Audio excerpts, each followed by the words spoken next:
नेपाल के सामने अब बड़ा सवाल यह है कि अगला प्रधानमंत्री वहां पर कौन बनेगा और भारत की भी इस पर नजर है। क्यों आपको हमें सबको इस पर नजर रखनी चाहिए, क्योंकि भारत के मीडिया में तो यही खबरें चल रही हैं कि काठमांडू के 35 साल के मेयर बालेंद्र शाह को नेपाल का अगला प्रधानमंत्री बनाया जा सकता है। लेकिन नेपाल का मीडिया कह रहा है कि प्रधानमंत्री की कुर्सी बालेंद्र शाह को नहीं बल्कि सुशीला कार्की को मिल सकती है, जो नेपाल के इतिहास में पहली बार वहां के सुप्रीम कोर्ट की चीफ जस्टिस बनी थी।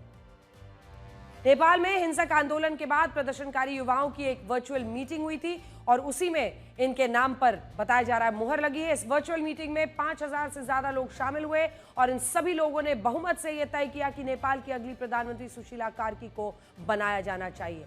हम आपको सुशीला कार्की के बारे में भी बताएंगे और यह भी बताएंगे कि भारत के लिए उनका अगर पीएम वो बनती हैं तो ये कैसा फैसला होगा, भारत को लेकर उनका रुख क्या है, क्या वो भारत के समर्थक हैं या विरोधी हैं, मौजूदा सरकार मोदी सरकार को लेकर उनकी सोच क्या है। ये फैसला भी तब हुआ जब जेन ज़ी युवाओं के प्रतिनिधियों ने यह बताया कि उन्होंने बालेंद्र शाह से कई बार संपर्क करने की कोशिश की और उन्हें कई फोन कॉल्स भी किए, लेकिन बालेंद्र शाह ने किसी भी फोन और मैसेज का जवाब नहीं दिया। जिसके बाद सभी लोगों ने मिलकर यह तय कर लिया कि बालेंद्र शाह अगर खुद कोई जवाब नहीं दे रहे तो वो सुशीला कार्की को अगला पीएम बनाने का समर्थन करेंगे।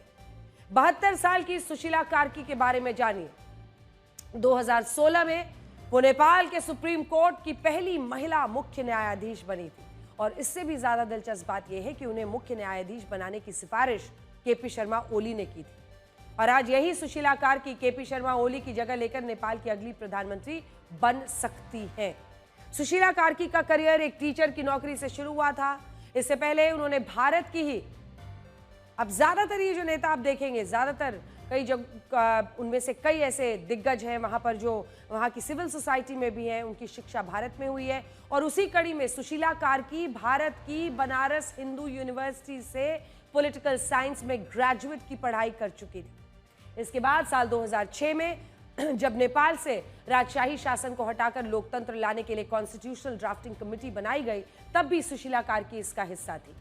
और साल 2008 में जब नेपाल हिंदू राष्ट्र से एक धर्मनिरपेक्ष गणराज्य बना और महिलाओं को बराबर अधिकार दिए गए, तब इस लोकतंत्र की सबसे बड़ी लाभार्थी सुशीला कार्की ही बनी। 2016 में उन्हें सुप्रीम कोर्ट में मुख्य न्यायाधीश की जिम्मेदारी सौंपी गई।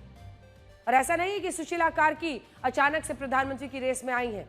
उन्हें 2500 युवाओं ने अपने हस्ताक्षर वाली एक चिट्ठी भेजी थी और उनसे यह आग्रह किया था कि वो नेपाल की प्रधानमंत्री बन जाएं। और अब ऐसा लग रहा है कि बालेंद्र शाह के जेन ज़ी युवाओं का फोन ना उठाकर प्रधानमंत्री की रेस में खुद को बाहर कर लिया है और ऐसे में ज्यादा जो चांस है वो अब लग रहा है कि सुशीला कार्की का होगा।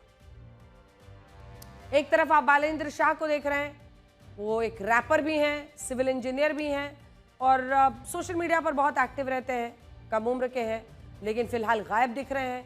इधर सुशीला कार्की जो कि चीफ जस्टिस रह चुकी हैं नेपाल की, वो सामने आई है। हालांकि ये बात सुनने में थोड़ी अजीब जरूर लगती है और यहाँ ये सवाल भी पूछा जाएगा कि बालेंद्र शाह ने खुद फोन नहीं उठाया या उन्हें किसी ने फोन उठाने से और प्रदर्शनकारियों से संपर्क करने से रोका है।